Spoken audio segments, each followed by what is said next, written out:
પ્રજાની પાઈનો હિસાબ આપણે તમામ લોકો જાણીએ છીએ। બજેટ સત્ર મળે છે વિધાનસભાનું, બજેટ રજૂ થાય છે, અનેક પ્રોજેક્ટ માટે અનેક વિભાગો માટે અલગ અલગ એડ હેઠળ બજેટ પણ રજૂ થાય છે, પ્રાવધાન પણ કરાય છે।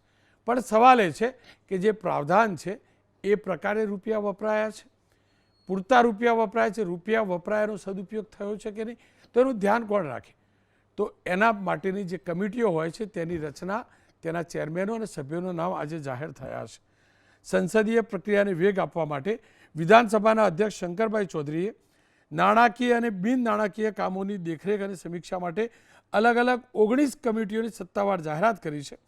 વિધાનસભાના અધ્યક્ષશ્રીએ જણાવ્યું છે કે આ તમામ સમિતિઓ વિધાનસભાના અધિકાર પ્રમાણે એક નાનકડા ગૃહ તરીકે કાર્યરત રહી સરકારી કામકાજ પર નજર રાખશે। આ તમામ સમિતિઓમાં ચૂંટાયેલા સભ્યોનો સમાવેશ કરવામાં આવ્યો છે, શાસક વિપક્ષ બંનેનો સમાવેશ કરવામાં આવ્યો છે। વિધાનસભાની સૌથી મહત્વની 4 નાણાકીય સમિતિઓ હોય છે। એક અંદાજ સમિતિ, જેમાં સીજે ચાવડાને અધ્યક્ષ બનાવાયા છે। પંચાયત રાજ સમિતિ, ઉદય કાનગડ રાજકોટના ધારાસભ્ય છે। જાહેર હિસાબ સમિતિ, પંકજભાઈ દેસાઈ સિનિયર ધારાસભ્ય છે અને વિધાનસભાની અંદર બીજેપીના વ્હીપ પણ રહી ચૂક્યા છે અને ચીફ વ્હીપ પણ રહી ચૂક્યા છે, નડિયાદના ધારાસભ્ય છે। જાહેર સાહસોની સમિતિ, રમણભાઈ વોરા ખુદ સરકારમાં મંત્રી રહી ચૂક્યા છે, વિધાનસભાના અધ્યક્ષ રહી ચૂક્યા છે। 4 વરિષ્ઠ ધારાસભ્યો, અભ્યાસુ ધારાસભ્યોને જવાબદારી સોંપાઈ છે। બિન નાણાકીય 15 સમિતિઓની વાત કરી લઉં તો બિન સરકારી સભ્યોના કામકાજ માટેની સમિતિમાં અર્જુનસિંહ ચૌહાણને સુકાન સોંપાયું છે। ગૌણ વિધાન સમિતિ હાર્દિક પટેલને અધ્યક્ષ બનાવ્યા છે। નિયમો માટેની સમિતિ ખુદ વિધાનસભાના અધ્યક્ષ ચેરમેન છે। સરકારે આપેલી ખાતરી માટેની સમિતિ અમિતભાઈ શાહ અમદાવાદના ધારાસભ્ય છે, એમને બનાવાયા છે। અનુસૂચિત જાતિ માટેની સમિતિ મોહન ઢોલિયાને બનાવાયા છે। સભાગૃહની બેઠકોમાં સભ્યોની ગેરહાજરી માટેની સમિતિ, જો સભ્યો કેટલા હાજર છે એનું પણ ધ્યાન રાખવામાં આવે છે। વિનોદભાઈ મોરડિયા પૂર્વ મંત્રી છે અને કતારગામના ધારાસભ્ય છે। સદસ્ય નિવાસ સમિતિ એટલે કે જે એમએલએ ક્વાર્ટર છે, એમએલએ માટેના જે ક્વાર્ટર બન્યા છે એમને સુરત લિંબાયતના ધારાસભ્ય સંગીતાબેન પાટીલને ચેરમેન બનાવ્યા છે।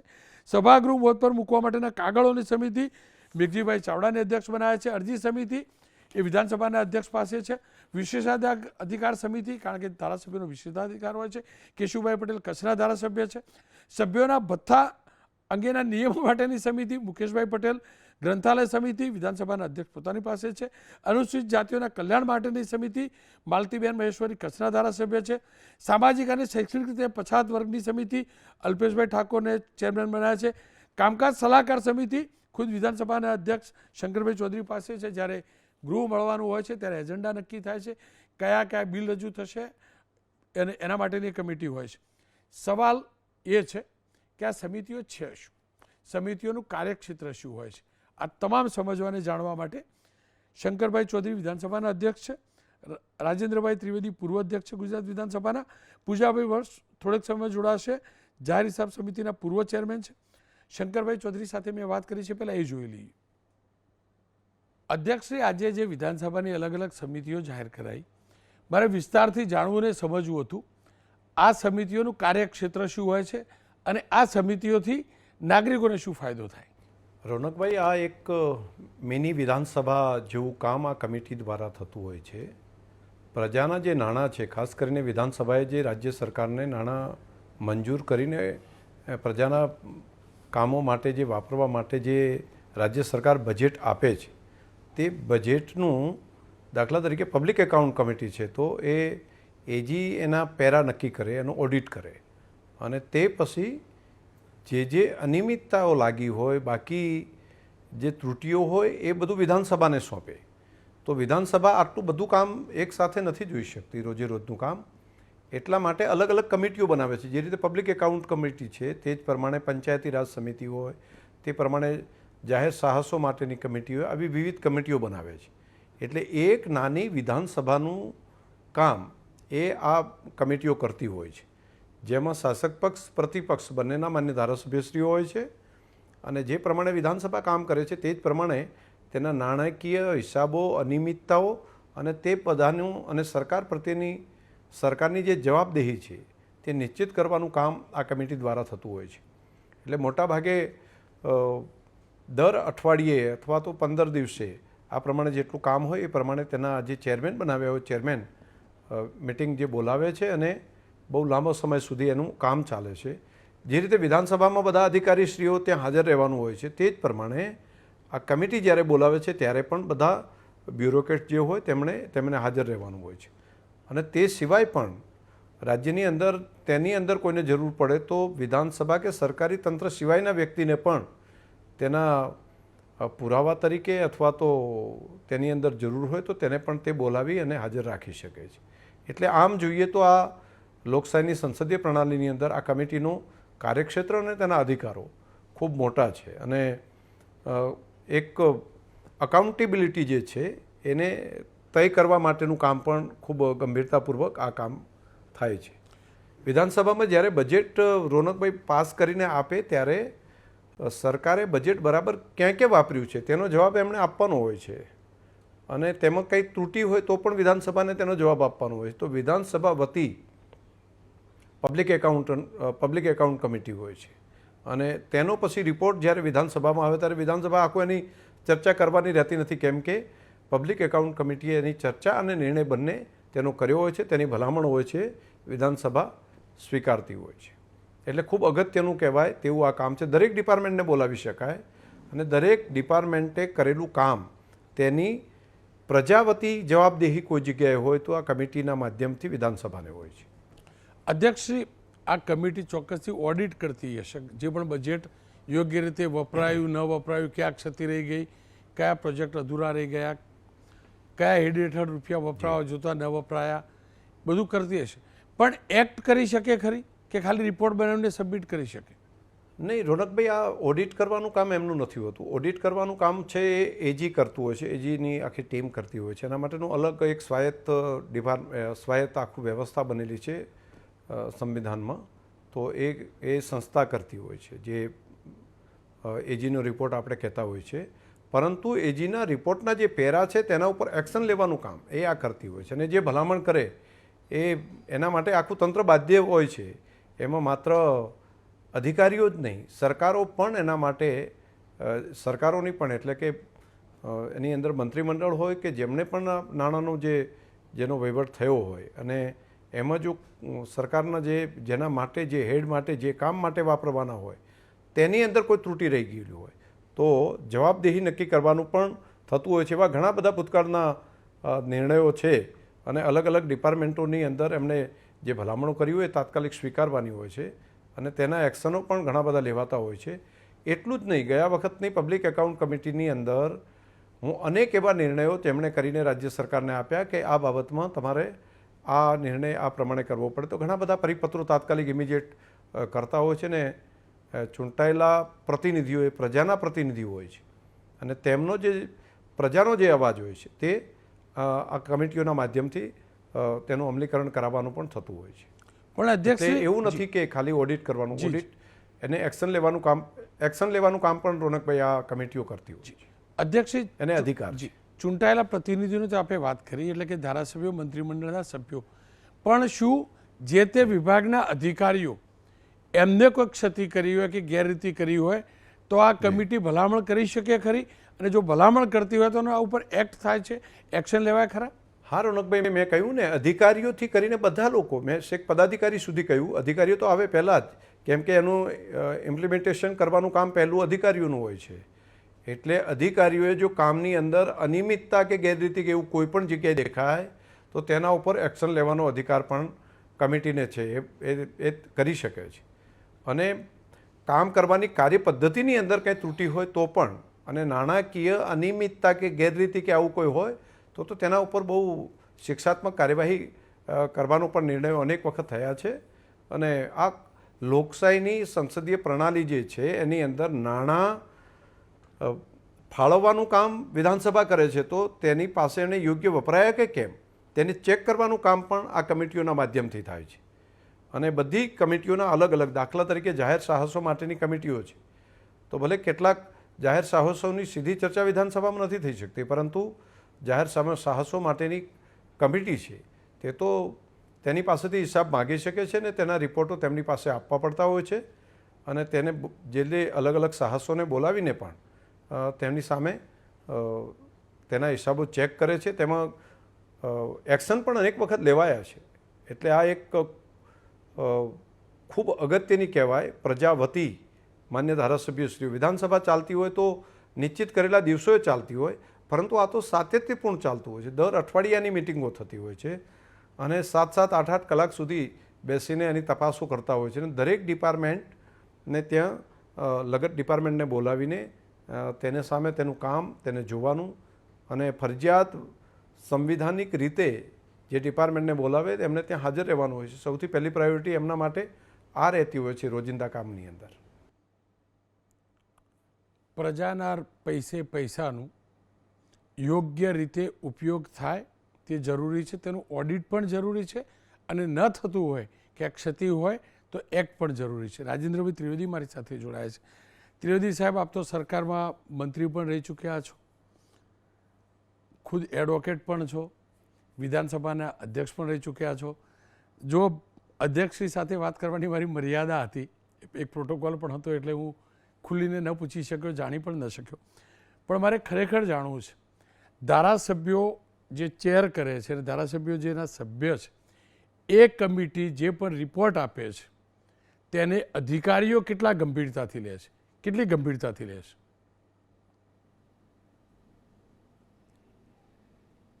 માન્ય રોનકભાઈ, આપણા વિદ્વાન સ્પીકર સાહેબ શંકરભાઈ ચૌધરીએ જે વાત કીધી એ સમજવા જેવું છે. કોઈ પણ સ્પીકર સાહેબ હોય,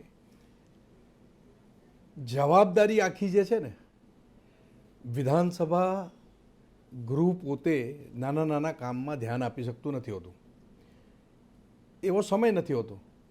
એટલે થાય શું, આ કમિટી બિન નાણાકીય અને 4 કમિટી નાણાકીય સમિતિ, એ 19 કમિટીની અંદર તમામ ધારાસભ્યો લગભગ આવી જતા હોય છે. ઘણીવાર તો રિપીટ પણ થતા હોય છે. એક સભ્ય 2-3 કમિટીમાં પણ હોઈ શકે. જો ધારાસભ્યશ્રી ખૂબ લગનપૂર્વક, ખંતપૂર્વક અભ્યાસ કરે અને મિટિંગની અંદર એની ચર્ચા કરે, એના પ્રશ્નો ઉઠાવે, અધિકારીને સાક્ષી તરીકે બોલાવી શકાય, એને સોગંદ આપી શકાય, એની જુબાની રેકોર્ડ થાય, વિઝ્યુઅલી રેકોર્ડ થાય, ત્યાં સ્ટેનો જે બેઠા હોય એ પણ લખે, એ ટાઈપ આઉટ થાય. અને આ જુબાનીથી જાણે કે એક આરોપીના પિંજરામાં ઊભો કર્યો હોય ને, એવી રીતે સવાલો પૂછતા મેં અનેક ધારાસભ્યશ્રીઓને, ચેરમેનશ્રીઓને જોયા છે. હું પોતે પણ અંદાજ સમિતિમાં હતો, હું પોતે પણ બીજી 1-2 સમિતિમાં હતો, ગૌણ વિધાન સમિતિમાં હતો.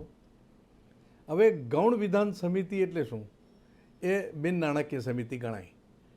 પણ એના કામકાજની અંદર શું કે વિધાન એટલે કાયદો જે ઘડે છે, વિધાનસભા કાયદો ઘડે છે, એ કાયદાને નાની રીતે જોવામાં આવે, એના નિયમો જે બને એ નિયમોની ચકાસણી કરવાનું આવે. એની અંદર તમે એટલા બધા પ્રશ્નો ઊભા કરી શકો કે અધિકારીઓને ફેંફે થઈ જાય. અને એની વાત બાજુએ મૂકીએ જરાક, પણ પીએસસી પબ્લિક એકાઉન્ટ કમિટી એટલી જબરજસ્ત પાવરફુલ કમિટી છે કે સામાન્ય રીતે જો વિરોધ પક્ષ માન્ય હોય તો વિરોધ પક્ષનો નેતા એનો ચેરમેન બનતો હોય છે.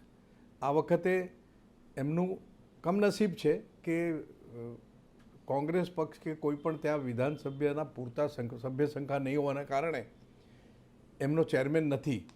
પરંતુ સાક્ષીઓને બોલાવીને કોઈ પણ અધિકારી, આ ગુજરાત સરકારનો કોઈ પણ અધિકારી, ચાહે મહેસૂલનો હોય, PWDનો હોય, કોઈ પણ વિભાગનો હોય, એને બોલાવી અને મેં એ જોયું છે કે અધિકારીઓ આમ ગભરાતા હોય છે કે આજે મારી ઉલટ તપાસ થવાની છે.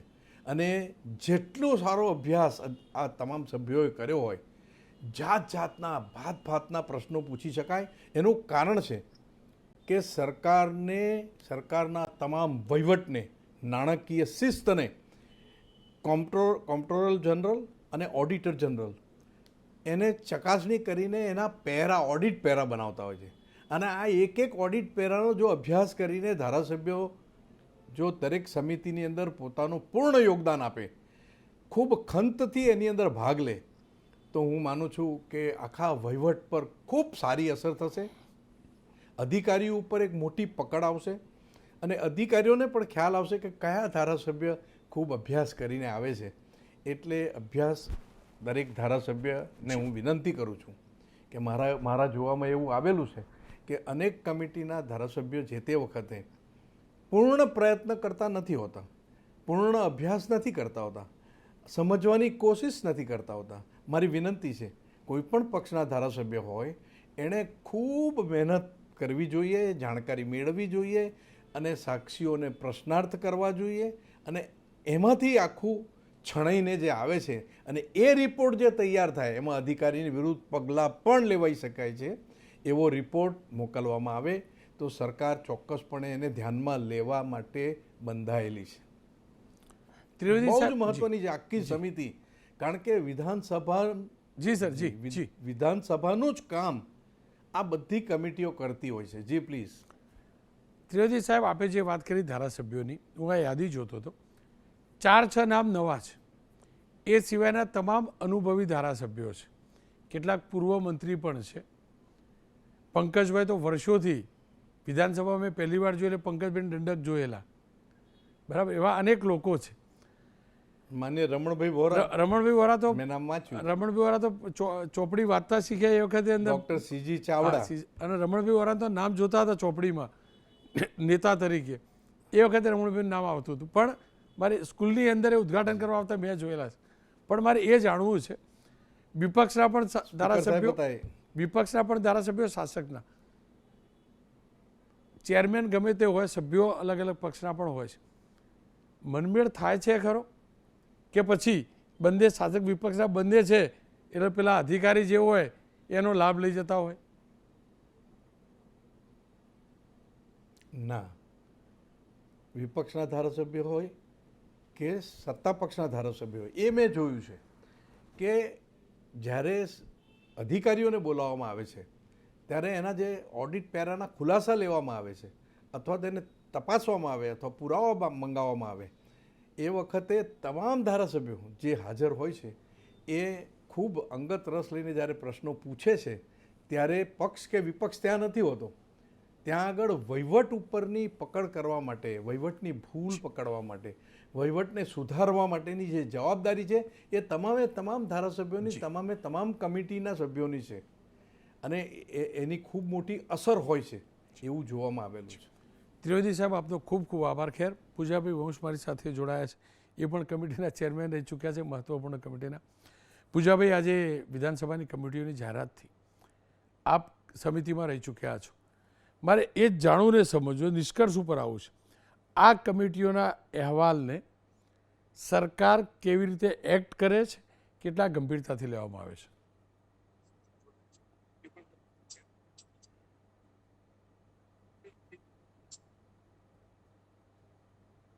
હલો જી પૂજાભાઈ. હાજી રોનકભાઈ. પૂજાભાઈ, આ કમિટી જે બને છે વિધાનસભાની અને કમિટી જે અહેવાલ બનાવે છે, સમિતિ જે અહેવાલ બનાવે છે, એને સરકાર કેટલી ગંભીરતાથી લે છે અને ખરેખર પગલાં લેવાય છે ખરા એના ઉપરથી, એના રિપોર્ટ ઉપરથી? રોનકભાઈ, હાલના અધ્યક્ષ શંકરભાઈ ચૌધરી અને પૂર્વ અધ્યક્ષ રાજેન્દ્ર ત્રિવેદી સાહેબ બંનેને મેં સાંભળ્યા છે.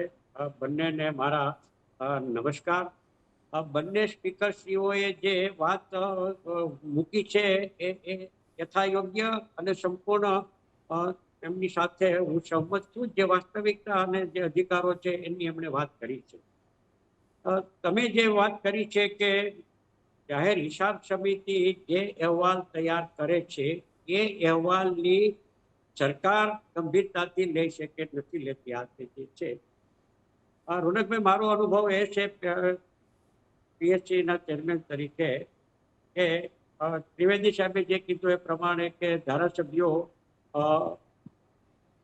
મહેનત કરે, અભ્યાસ કરે અને સમજી વિચારીને જ્યાં જે તે વિભાગના વહીવટી અધિકારીઓ દ્વારા સરકારની યોજનાઓમાં નાણાં ખર્ચવામાં નિયમ અનુસાર કામગીરી કરી છે નથી કરી, ક્યાંય નાણાકીય ઉચાપત હોય, એ રીતિના ઇસ્યુ આવતા હોય તો એને શોધીને રેકોર્ડ ઉપર લઈ આવવાના અને એની સામે પગલાં લેવા માટેની ભલામણો કમિટી કરતી હોય છે. ભૂતકાળમાં મેં પણ ચેરમેન તરીકે કામગીરી કરી છે, તો અહેવાલો તૈયાર કરીને વિધાનસભાના ટેબલ ઉપર મૂક્યા છે. પણ મારો અનુભવ એ છે કે રાજ્ય સરકારની એમાં મનસા કેટલી છે, એમની ઈચ્છા શક્તિ કેટલી છે, એના ઉપર રોનકભાઈ નિર્ભર કરે છે.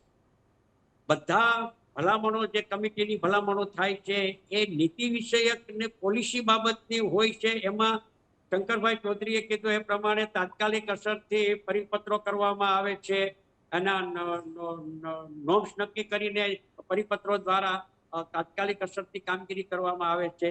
પણ જ્યાં ઉચાપતના કેસો થયા હોય છે અથવા વસૂલાતના કેસો હોય, કોઈ નાણાકીય જવાબદારી નક્કી કરીને વસૂલાત કરવા માટેની કમિટીએ ભલામણો કરી હોય તો અને જે તે અધિકારીઓ એમાં જવાબદાર હોય તો એ જવાબદાર અધિકારીઓની સામે પગલાં લેવા માટે પણ કમિટીએ જ્યારે ભલામણો કરી હોય ત્યારે રાજ્ય સરકાર લગભગ મોટા ભાગે ગંભીરતાથી લીધા સિવાય અસરકારક જે પગલાઓ લેવા જોઈએ એ પગલાઓ રાજ્ય સરકાર લેતી હોતી નથી.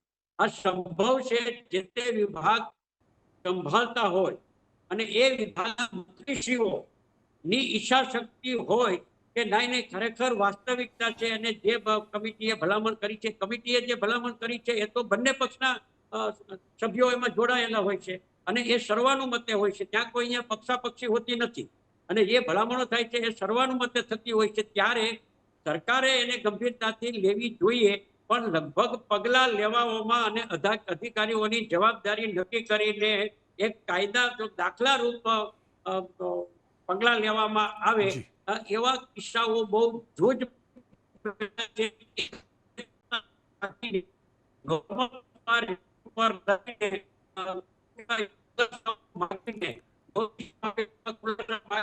અને એ પ્રકરણોને દફતરે દેવામાં આવતું વહીવટી જી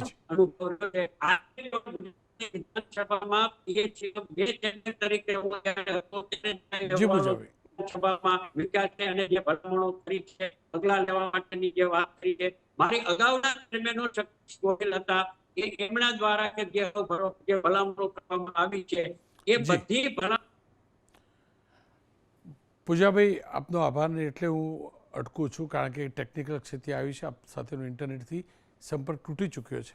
ખેર, અધ્યક્ષશ્રીએ વિધાનસભાના અધ્યક્ષશ્રીએ આ કમિટીઓ બનાવી છે, સંતુલિત કમિટીઓ બનાવી છે, અનુભવી ધારાસભ્યોને પહેલો ચાન્સ પણ આપ્યો છે, નવાઓનો સમાવેશ પણ કર્યો છે, ધારાસભ્યોને આ જવાબદારી મળી છે અને આ પવિત્ર જવાબદારીનું વહન પવિત્ર ભાવે થાય અને જે અહેવાલ બને છે, પવિત્ર ભાવે તપાસ બાદ જે અહેવાલ બને છે એને એ જ પવિત્રતાથી કન્સિડર થાય તો આપણા રૂપિયાનો પાઈનો હિસાબ સરકાર મેળવી શકે તેમ છે અને હિસાબ મળે તો વિકાસ વધુ આગળ વધી શકે એ નિશ્ચિત છે. હું તો બોલીશ એક નાનકડો વિરામ અને વિરામ બાદ વાત કરીશ આપની ચેનલ એબીપી અસ્મિતાના હું તો બોલીશ કાર્યક્રમના એક પ્રયાસથી, સંયુક્ત પ્રયાસથી આવેલી એક મોટી અસરની.